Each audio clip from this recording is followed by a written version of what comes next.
So the update on the story, Suzanne, that you saw in the video, not facing charges. Cornelius police, though, say they are looking into the dog's owner after Suzanne's claim of animal cruelty. They're also conducting an internal review of the responding officer's actions. All right, let's bring in Chief Legal Analyst Cornelius Rhodes to weigh in on this. Is there any amount of time that it can go through? Because we don't know the specifics, how long that dog was in there before she arrived and all that. Is there a certain amount of time where you have a right to go in there?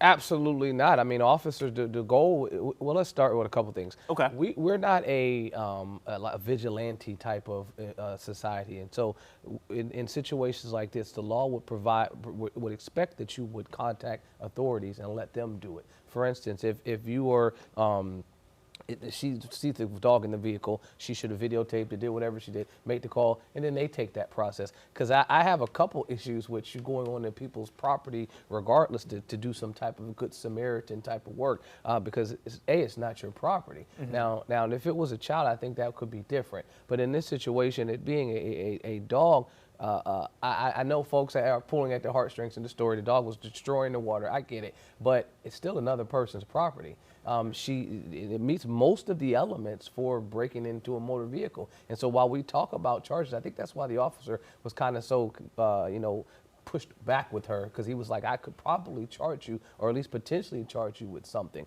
Regarding the cruelty to the animal, I agree with the officer saying, if he didn't witness the crime and she has no evidence to it, you typically aren't going to charge someone. If it's not going to be off of my word that I saw it, the officer would have to witness it, or it's not typically going to be charged. Again, there's no charges right now. We don't know if that will change in the coming days or weeks. But I mean, I think all of us as concerned citizens, where's that fine line? We've used the word breaking in a couple of times. Sounds like it was unlocked. Is that considered breaking and entering? 100% still breaking in. Okay. The statute, the standard for the element is to enter however slight. So even if she puts her body in slightly and comes back out, the law would say you have still broken and entered. It's not a breaking, it's the break in or opening. Okay. And it's going into the property or vehicle of another. So she meets those elements. The only element she doesn't meet is with the intent to steal. And so that last portion is why she didn't get charged. Because if she had intent to take something out of the vehicle, yeah, that's a felony. I mean, so you can fall into a situation. I mean, the law doesn't want you taken into account. We don't have like self-help, for instance. Person's on your property, you want them out of there. They've been renting it for a long time. You would think, hey, I can just physically take you out of my house, get you out of there. Well, no, we don't want folks taking the law into their own hands. Go through the process. It's a civil process. Get them evicted. The courts will remove them. The sheriff will come out. There's a process. In that situation, it's similar to that, where you'd say, hey, we'll call a sheriff, we'll call someone, and then they can break the window open and do whatever they got to do that. But you don't want folks feeling like they have to be the hero in that situation, because now who's stopping you from saying, I'm just going to go in your house and see your kids, they're not eating dinner right now, let me open the door and put some food on the table for them. It opens up the door for situations where in that scenario, you should be calling the authorities and having them come in and take care of it, Child Protective Services or something like that. Well, so the police say that they are going to look into the owner for animal cruelty. What are the animal cruelty laws that are on the books, especially now that we get into 90-plus-degree weather? People do, unfortunately, leave animals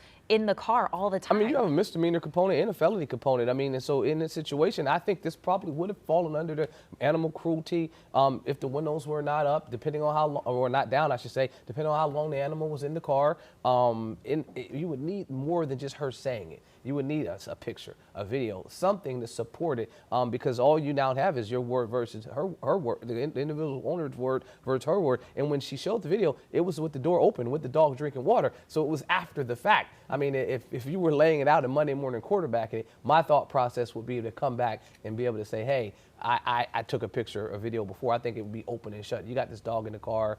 Now you'd have to say, well, how long? What time? I was only in the store for 1 minute, or was it 1 hour? Those would be my defenses to that if I was charged with that. Again, our Chief Legal Analyst, Cornelius Rhodes, weighing in on that. Also, you worry about whether she could open herself up to violence because somebody catches you going through their stuff. It's a whole other story, Cornelius. She got some verbal violence. He told her, mind your business, which is, that again, that's why they don't want people doing things like that. Queen City News Plus. Just search Queen City News on your smart TV's app store.